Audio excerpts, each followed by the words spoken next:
Insurance policy लेते समय, medical insurance policy लेते समय आपको ये देखना है कि रूम रेंट पे कैपिंग नहीं होनी चाहिए। ओके। अगर आपके पॉलिसी में 5,000, 10,000 या 2,000 या 3,000 रूम रेंट कैपिंग है और आपने 25,000 का रूम ले लिया, प्रोपोर्शनेटली जितना बिल आएगा उतना डिडक्ट हो जाएगा आपका, वो नॉन पेबल हो जाएगा। ओके, तो हमें देना पड़ेगा? यस, वो आपको पे करना पड़ेगा।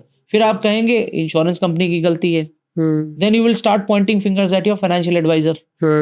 तो दो चीज़ें बहुत इंपॉर्टेंट है, पॉलिसी के फीचर्स जानना, फाइनेंशियल एडवाइजर के बारे में जानना। तीसरी चीज़ के बारे में हम अभी डिस्कस करेंगे, वो कैसे इंपॉर्टेंट है।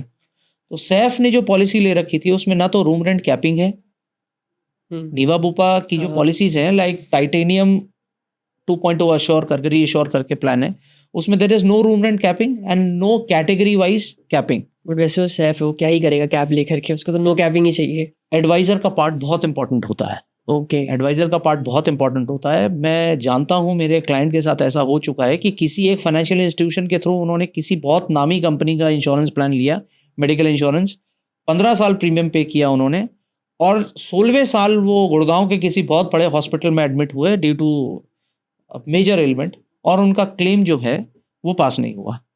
ओके। वो क्लेम नहीं दिया गया उनको। अच्छा। और क्लेम नहीं दिया गया नॉट फॉर द रीजन कि उन्होंने प्री एग्जिस्टिंग डिजीज थी और डिस्क्लोज नहीं की थी, प्री एग्जिस्टिंग डिजीज थी भी नहीं। ये पॉलिसी के टाइम पे ये बेसिकली जो प्रॉब्लम है ये कल्मिनेट हुई, बट इंश्योरेंस कंपनी ने इसलिए रिजेक्ट कर दिया क्लेम ये मेंशन करते हुए कि there was deliberate attempt to hide material facts. आपने अपनी यथास्थिति के बारे में, मेडिकल कंडीशन के बारे में आपने बताया नहीं, and they have ground. IRDA के गाइडलाइंस के हिसाब से आपने अगर मटेरियल फैक्ट्स डिस्क्लोज नहीं किए, इंश्योरेंस कंपनी आपका क्लेम रिजेक्ट कर सकती है। इंश्योरेंस मेडिकल इंश्योरेंस में फॉर्म फिलअप करते समय आप हमेशा ये प्रयास कीजिए, आप अपने फाइनेंशियल एडवाइजर के साथ बैठ के वो फॉर्म फिलअप कीजिए। ओके। जनरली एजेंट्स जो होते हैं उनका इंक्लिनेशन होता है पॉलिसी थ्रू करा के अपना कमीशन कमाने में।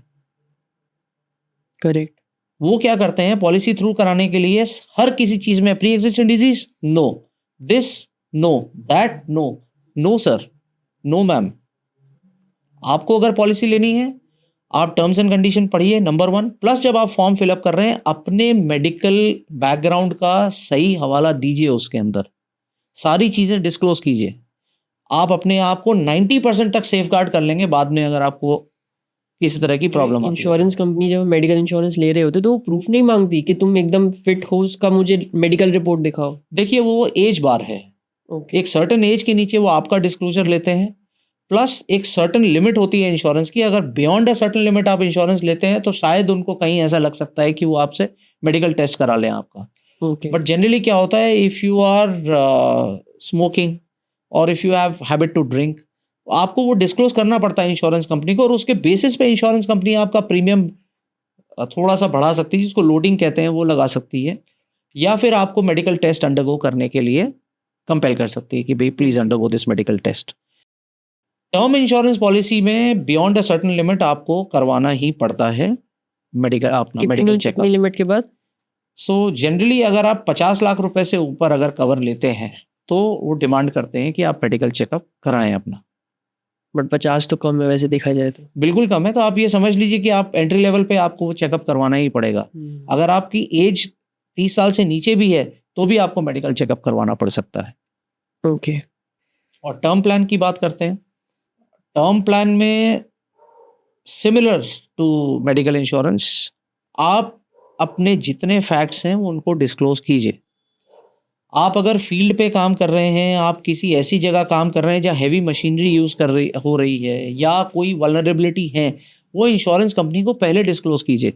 वो 1000, 2000, 5000 आपके प्रीमियम के साथ आगे पीछे कर लेंगे, कोई दिक्कत नहीं है, बाद में आपके पीछे जो है उनको प्रॉब्लम नहीं आएंगी। और इंश्योरेंस नहीं लेना ना, आप इंश्योरेंस नहीं ले रहे हो टर्म प्लान या आप हेल्थ इंश्योरेंस नहीं ले रहे हो, आपके पास चाहे कितने भी अच्छे आर्ग्यूमेंट हो, शायद आप उस आर्ग्यूमेंट में मुझे हरा दो, लेकिन जो नीचे आपका डिपेंडेंट है ना, या जो आपके हॉस्पिटल का बिल भर रहा है ना, उस आपका कोई आर्ग्यूमेंट उनके सामने नहीं चलेगा। वो कहते हैं ना, अगर किसी की डेथ भी हो गई तो अगर फाइनेंसेस स्टेबल है तो वो दुख निकल जाता है एक टाइम। एब्सोल्युटली। मैं आपको अभी 10 आर्ग्यूमेंट दे दूं, कि ये हेल्थ टर्म इंश्योरेंस ये ठीक नहीं है, वो ठीक नहीं है। कल को मुझे कुछ हो गया, my wife, you will never be able to explain to her कि आपके हस्बैंड के 4 आर्ग्यूमेंट थे, बड़े सॉलिड आर्ग्यूमेंट थे, इसलिए उन्होंने टर्म प्लान नहीं लिया। करेक्ट। मतलब कि लाइफ इंश्योरेंस और मेडिकल इंश्योरेंस ये Absolutely. दो होनी ही चाहिए। ये मस्ट है। उसके बाद there are other insurances like accidental insurance और एक्सीडेंट तो हेल्थ में ही आ जाता है ना, हेल्थ नहीं, कवर में। There is a different insurance अच्छा, होता है। अलग से। एक्सीडेंट आता है हेल्थ इंश्योरेंस में, there is a standalone policy for accidental insurance जिसके अंदर डिसेबिलिटी भी कवर होती है। दोस्तों ऐसे ही इंटरेस्टिंग क्लिप्स हमने इस चैनल पे अपलोड की हुई हैं। चैनल को देखते रहो, एक्सप्लोर करते रहो और ऐसी वीडियोस का मज़ा उठाते रहो।